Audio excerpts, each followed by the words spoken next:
Did they find salvation in the talons of fate, or was it just a fanciful trick of the jungle? That's what we'll talk about today. Our story starts with a pair of seasoned hunters named Miguel and Ricardo. They were as different as night and day, yet their contrasting personalities had forged a bond of friendship as strong as any wood. Miguel, with his strategic mind, planned every move. Ricardo, blessed with an instinct honed by years of experience, anticipated outcomes before they unfolded. Together, they were a force to be reckoned with. Now, word has it that this dynamic duo had ventured into the heart of the Emerald Abyss for countless times, emerging each time with tales of triumph and bags brimming with game.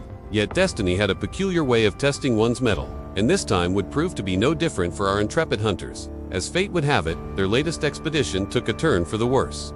The sky, once a canvas of azure blue, transformed into a brooding mass of gray, mirroring the turmoil in their hearts. A storm of biblical proportions descended upon them, turning the very essence of the forest against them. Trees that stood as silent sentinels for centuries swayed violently, their canopies intertwined in a macabre dance, forming a dense, impenetrable ceiling overhead. The men cursed under their breath. The wind, whipping through the dense foliage, snatched their words and hurled them back at them, mocking their predicament. Rain lashed down in torrents, transforming the forest floor into a treacherous quagmire.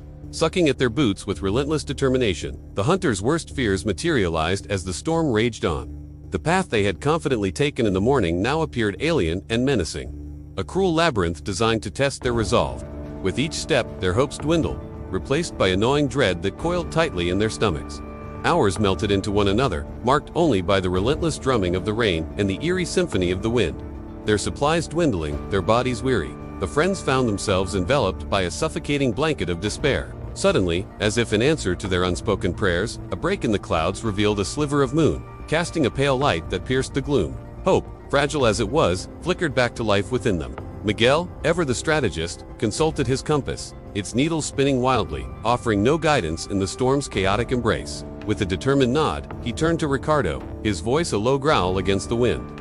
"We need to move," he said, his words punctuated by the relentless drumming of the rain. "If we stay here, we'll be lost." Ricardo, his face grim, nodded his assent. They started walking, stumbling through the undergrowth, their senses on high alert. But their ordeal was far from over. The storm, as if taking on a personal vendetta, seemed determined to test their resilience. Fallen branches, hidden in the undergrowth, tripped them. Thorny vines lashed out, leaving angry red streaks across their skin. The forest, once their hunting ground, had become their predator, its elements combining to form a formidable foe. Yet they pressed on, driven by an innate will to survive.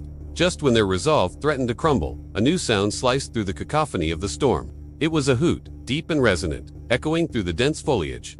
They froze, listening intently. The hoot came again, closer this time, and they saw it perched on a low branch, silhouetted against the faint moonlight. An owl, its round golden eyes fixed on them, hooted softly, as if acknowledging their presence. For a moment, the hunters were transfixed by the sight. Fear, excitement, and disbelief warred within them, each clawing for dominance. The owl, unfazed by their astonishment, spread its wings slowly, then glided gracefully into the darkness, disappearing into the thick foliage. A beat, 2 beats, then it reappeared on another branch, still watching them intently. It hooted softly again, and after a moment, it took off, circling above them once, twice, and then vanished into the night. The hunters, bewildered, exchanged glances. Was this a harbinger of good fortune or a messenger of misfortune? In the folklore of their land, owls were often seen as heralds of death, their nocturnal wisdom tinged with an eerie foreboding. Ricardo, his voice hushed, broke the silence. "What does it mean?" he whispered, his eyes never leaving the spot where the owl had disappeared. Miguel, his brow furrowed in thought, shrugged, unable to decipher the cryptic message.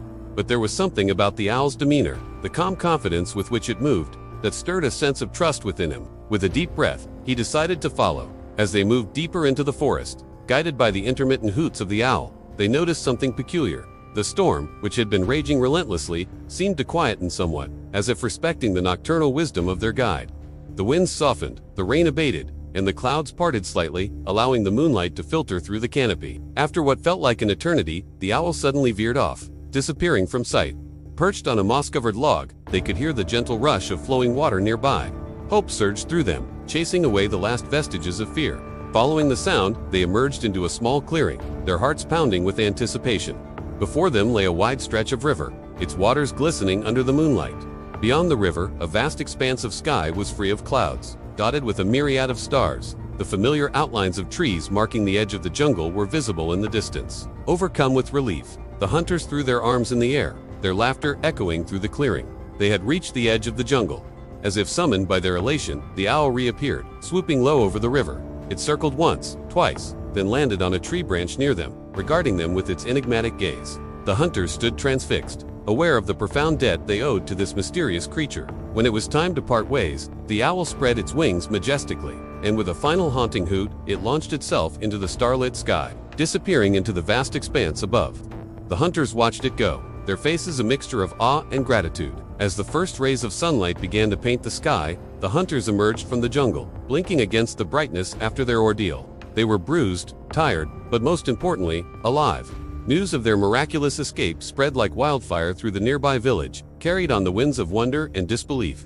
Many dismissed it as a tall tale, a figment of the men's storm-tossed imaginations. But others, their eyes filled with knowing, saw the truth in the haunted look of the hunters' eyes, understanding that they had stumbled upon something extraordinary, something that defied the boundaries of rationality. The tale of the hunters and the owl became a legend, passed down through generations. And with each telling, the mystery deepened. Some claimed the owl was a spirit sent to guide the lost, while others believed it was an omen, a feathered harbinger of fate. But perhaps the most enduring belief was that the owl was a guardian of the jungle itself, a silent protector watching over those who dared to venture into its emerald depths. And so, the legend lived on, weaving its magic into the very fabric of the jungle. A reminder that sometimes the greatest mysteries are best left unsolved, for in the realm of the unknown, there is beauty in what we don't understand.